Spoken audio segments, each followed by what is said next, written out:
tristezas e dor. Ouvi um estrondo mais forte que o terror.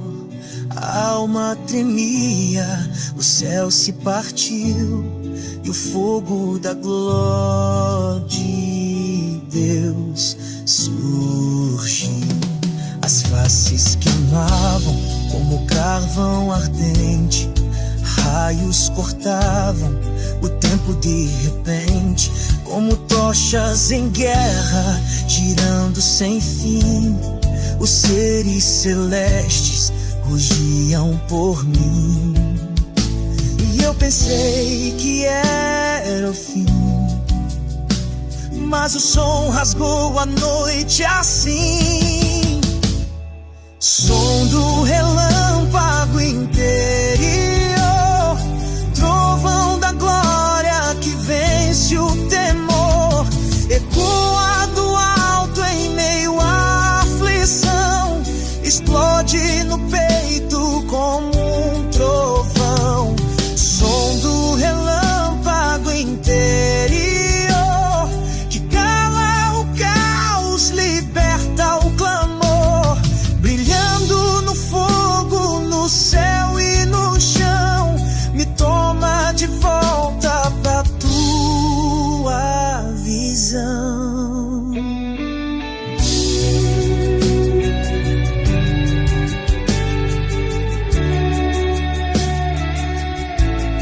As rodas giravam, vivas em luz, e a ordem divina o céu conduz.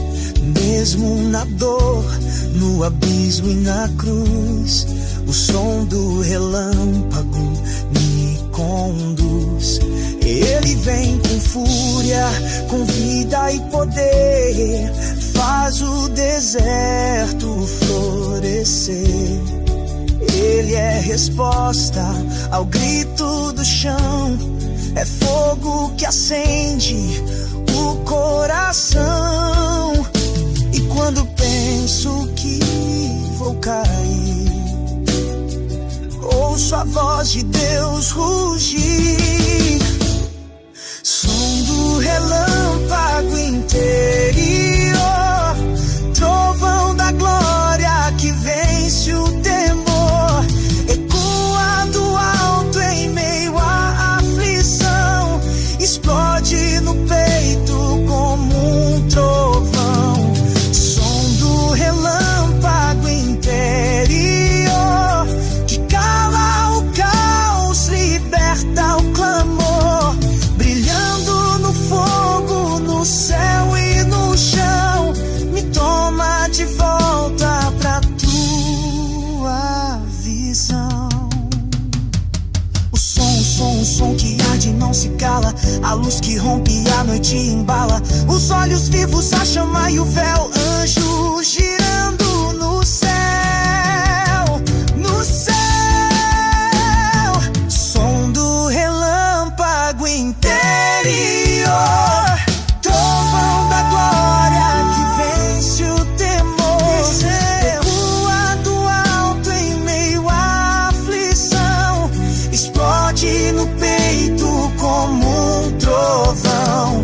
Som do relâmpago interior, que cala o caos, liberta o clamor, brilhando no fogo, no céu e no chão, me toma de volta pra tua visão.